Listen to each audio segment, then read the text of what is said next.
Be seated, state your name, spell your first and last.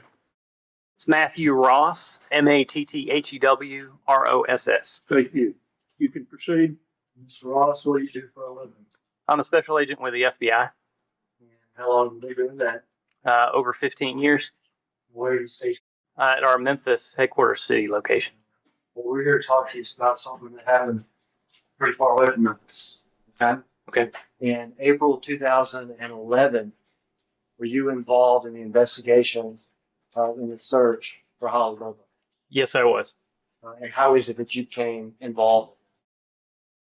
About a week after she had gone missing, and both the TBI and FBI had opened cases, our office in Memphis asked for volunteers to go to our Jackson resident agency or to Decatur County to help with the investigation.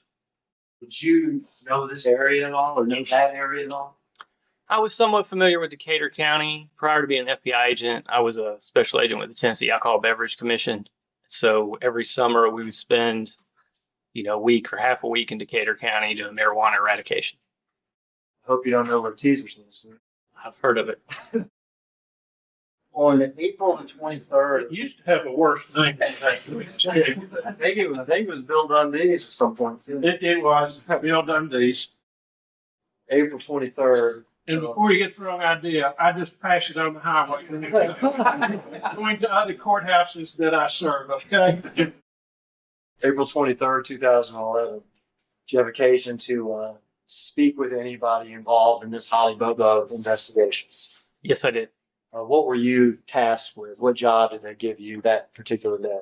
Well, when I got there, we were basically myself and several other agents, task force officers were told to just stand by to help out, possibly cover leads that had been generated from the case agents that were working the case. I guess that had been 7 or 10 days after she had gone missing. And so we were just waiting around, and at one point someone came up to me and gave me an assignment and said, "Hey, we need you to go talk to this person or that person." Who was the person that you were supposed to talk to? The first assignment I was given was to go talk to an individual by the name of Zach Adams. Did you know Zach Adams at all? No, never heard of him, didn't know. Would it be fair to say that you had limited information at that time that you were going to talk to him? Yes, that is correct. All right, tell us what happened. Did you go talk to him? I did. Tell us what happened when you went to him. Myself, one of our task force officers from Memphis, she was the Shelby County Sheriff's Deputy, Annette Cotton. I believe the sheriff of Decatur County and a lieutenant from the Highway Patrol. I don't recall his name. We just met him. Okay. That might be him. I don't remember. It's been a while. We traveled to Zach Adams' residence, met him there, and just asked him what he knew about Holly Bobo, if he knew anybody that knew her, if he knew anything about her disappearance, and where was he during the time she went missing. Did you notice anything about Zach Adams when you were visiting? Yes. As we talked to him, I noticed that he had some pretty visible scratches on his arms and knees, I think, or leg area. And apart from noticing that, did you document it sort of any other way? I took photographs. I asked him if I could take photographs of him and the scratches, and he said yes, I did. Let me pass you a series of 4 photographs. Just look through them and tell me if you're familiar with what picture. Yeah, I'm familiar with these. What are they? These are the pictures that I took that day. The pictures you took that day Yes. of Zach Adams? Yes, they are. Can you see the scratches? Yes, I can. It's going to be on the screen behind you. Is that Zach Adams that day? Yes, it was. It's over at his house, right? That's correct.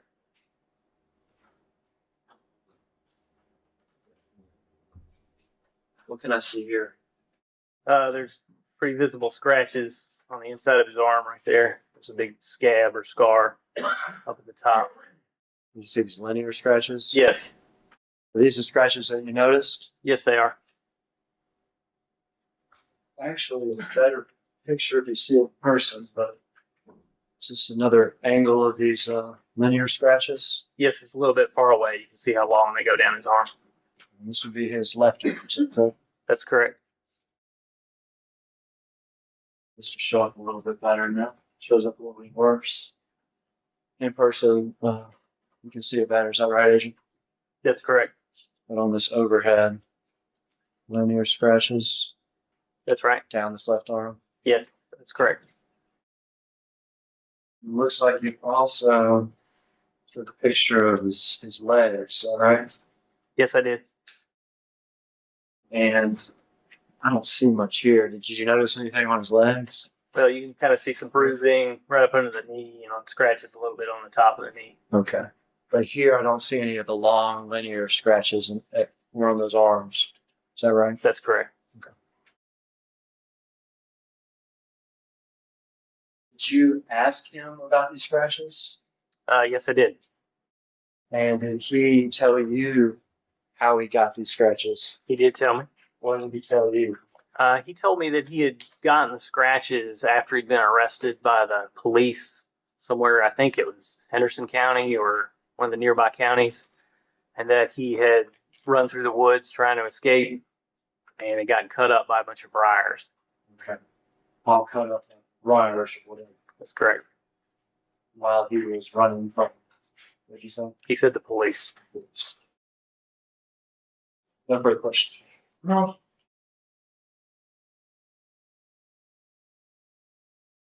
So Miss Sutton needs a minute. I'm going to ask to pass these pictures around anyway. I was gonna use the pictures, so we'll just go ahead. It just doesn't show up. we'll publish them at the end of crime. I'm gonna try to stand over here where I can run the machine. Now, what kind of camera do you remember you used to make these pictures? I believe it was my BlackBerry cell phone. Okay, let's see. Oh, does that seem to be the best in focus to you, Mr. Ross? Yes, that's a little bit better. Okay. And you certainly seemed very happy that day when he was talking to you. He did have a smile on his face. Yes. Yes. And the pictures you have here, they're just of one arm, isn't that right? I believe so. I may have taken a picture of the other arm, but I don't recall seeing it in there. Is that the front of his arm or the back of his arm? That's the front inside part. Okay. I believe right. Would you agree with me? He's got a skinny little arm there. Well, I'm kind of skinny, so he was a little bit bigger than me. So I'm I not.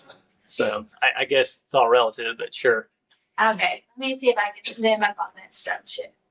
Now, of course, the picture itself is a little grainy. I mean, if you look at the actual picture itself, it's a little, I'd say digitized. It's got the little kind of square chunks of color in it. Would you agree with me about that? Yes, this picture up here does. Yes. So it's not like it's taken with a 35 millimeter quality camera. No, like I said, I took it with my cellular phone at the time. But what we're looking at here, it seems like there's I'll kind of point it out to you. This is like a little bit of a round bump almost. Would you agree with me? With a scab in the middle? Yes, that's correct. Okay, and it looks like it's definitely been healing on the outside of the scab. Yes, I would say that. And then, and it just has a little bit of a scab left. The other ones, they're reddish pink lines, but they don't even have scabs left on them anymore, do they? They don't appear to, no. No. And this one actually shows it. Maybe this one shows it a little closer up. Does that one actually show it a little closer up? Yes, a little bit. So they're really more kind of like scars rather than fresh scratches. Is that right? Well, they weren't old scars. They definitely would have happened recent weeks. Pinky scars. Pink colors. Yes, they were pink colored scars. And you also took you visited more than just Zach Adams, didn't you? Yes, I think you mean throughout the day? Throughout the day. Yeah, I maybe talked to 2 or 3 other people. Okay. They were just kind of dividing up work, and everybody was getting a few people to go out and try to find. That's correct. And if you'll help me here kind of figure out this Saturday, the April 23rd, that was a Saturday, wasn't it? I think so. If Wednesday was the 13th, then we gotta add some days there. You do your math and use some fingers, which I did. It's unfair because I was able to do it while I was sitting over Okay. there. It's Saturday's the 23rd. That sounds right. I believe so. I believe I remember it was a Saturday. Okay, and you were there. So this would have been the second Saturday after she disappeared. Is that right? That would be correct. Yes. We can turn the lights back on now. I'm finished.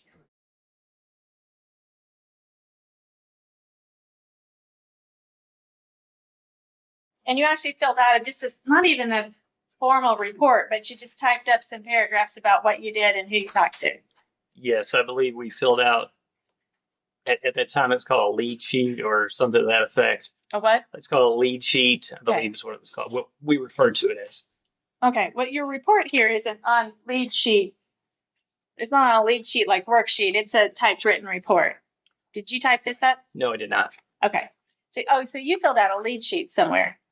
Yeah, well, I filled out like the top of it, and I believe Officer Cotton filled out the bulk of it, Okay. and then I believe I'd have to see it up close, but I believe those are her notes, Okay. her type notes. So, but it would be accurate to say that your interview with him started about 9:25 in the morning. That's right. I remember it being in the morning. That's correct. Okay. Mr. Adams even gave you a brief summary of what he said he had done that day. Yes, he did. He said that he'd gotten up about 10 or 10:30 in the morning That sounds about right. on April the 13th, 2011. He said that there was no one in the house to verify what he had done or what. That's correct. He said he and his brother Dylan had picked up a friend Shane and then had gone to the Shell station. That's correct. He gave you his telephone number. Yes, he did. There's a phone number and an address. He even gave you a social security number, his driver's license number. I don't exactly remember that, but I'm sure he did. Okay. He disclosed to you that he had a girlfriend, Rebecca Earp, or former girlfriend. Yes, he did. Okay. He gave you consent to search his house. He did as long as he was with me. Okay. He put that caveat on there. I'll just throw it out. Right. He just wanted to walk around Right. with you while you searched it, but he allowed you to search his house. He did. Yes. And he even allowed you to search underneath his house in the crawl spaces. Yes, he said we could look. We didn't actually crawl under there. We just opened the doors, took a look inside. Matter of fact, you made a note that it didn't appear, let's see, it did not appear recently disturbed under the crawl spaces. That's correct. Yes. Okay. So looking at that, you chose not to go down. Is that Right. On the outside of the, there's small doors that swing Right. under the crawl space. Didn't appear to be disturbed. We opened the doors, took a look inside, didn't see anything. okay? And he voluntarily let you take pictures of his arms and legs. He wasn't under any kind of warrant regarding that. Is that No, right? he consented to all that. And you were there until 10:55 a.m. Sounds about right. Okay. About an hour or so we were there. Yeah, so 9:25 to 10:55, an hour and 20 minutes, 30 minutes. I have to use fingers. 30 minutes. Does that sound fair? That sounds right. And at the same time, then you also spoke to his grandfather, Dick Adams, and his brother, Dylan Adams. Yes. And they allowed you to look around Dick Adams' house also. I don't believe we looked in his house. But you would have been invited to. I mean, they didn't prevent you from doing that. I don't know that we asked. Okay. And no further questions. No questions, just questions. All right, step down, you're free to go. Thank you. Thanks, Jeff. You'll start those with the jury. That they can pass those among themselves. Let's get your next witness while they're doing that. Chris Hill.